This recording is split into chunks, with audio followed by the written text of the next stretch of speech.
ছাত্ৰ ছাত্ৰীসকল আজি আমি বচন সম্পৰ্কে আলোচনা কৰিম। বচনক ইংৰাজী গ্ৰামাৰত নাম্বাৰ বুলি কয়। আজি আমি নাম্বাৰ কেই প্ৰকাৰ আৰু নাম্বাৰবিলাক কেনেকৈ সলনি কৰে, মানে বচনবিলাক কেনেকৈ সলনি কৰে, এক বচনৰ পৰা কেনেকৈ বহু বচন বনায় তাৰ কেইটামান টিক্স কৈ দিম। তোমালোকে মোৰ চেনেলটো ছাবস্ক্ৰাইব কৰি ল'বা আৰু বেল আইকনটো দি থবা যাতে মই ভিডিঅ' দিলে তোমালোকে পোৱা। বচন অৰ্থাৎ নাম্বাৰ ইংৰাজী গ্ৰামাৰত নাম্বাৰ দুই ধৰণৰ,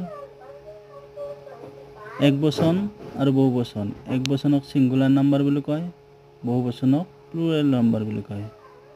এতিয়া এই নাম্বাৰবিলাক এক বচনৰ পৰা বহু বচন কেনেকৈ কৰে তাৰ কেইটামান টিক্স কৈ দিছোঁ। এক নম্বৰতে সাধাৰণতে এছ যোগ কৰি, নাউনৰ লগত এছ যোগ কৰি বহু বচন কৰা হয়, যেনেকৈ বুক, বুকছ, ইগ, এগছ। দুই নম্বৰতে নাউনৰ শেষত যিবিলাক শব্দৰ এছ, এছ এইচ, এক্স, অ', চি এইচ থাকে সেইবিলাকৰ লগত ই এছ যোগ কৰি বহু বচন কৰা হয়, যেনেকৈ glass, glasses, fish, fishes, box, boxes, mango, mangoes, bench, benches. তিনি নম্বৰতে নাউনৰ শেষত যদি ৱাই থাকে তেতিয়াহ'লে ৱাইৰ ঠাইত আই বহুৱাই ই এ যোগ কৰিলে এক বচনৰ পৰা বহু বচন হয়, যেনেকৈ বেবী, বেবিজ। চাৰি নম্বৰতে নাউনৰ শেষত যদি এফ, এফ ই থাকে তেতিয়াহ'লে এফ বা এফ ইৰ ঠাইত ভি বহুৱাই ই এ যোগ কৰিলে এক বচনৰ পৰা বহু বচন হয়, যেনেকৈ লাইফ, লাইফছ, হাফ, হাফছ।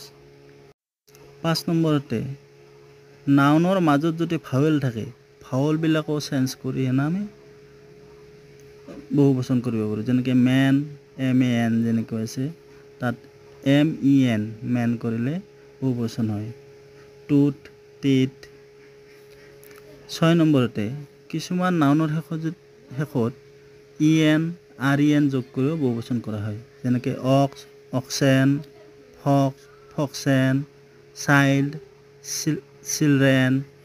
সাত নম্বৰতে কিছুমান নাউন ছিংগুলাৰ আৰু প্লুৰেল ফৰ্ম একে, ছিংগুলাৰত যেনেকৈ লিখে প্লুৰেলতো সেনেকৈ লিখে, ডিয়াৰ, ডিয়াৰ, চিপ, চিপ এইদৰে লিখা হয়।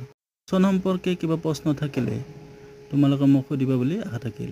ধন্যবাদ।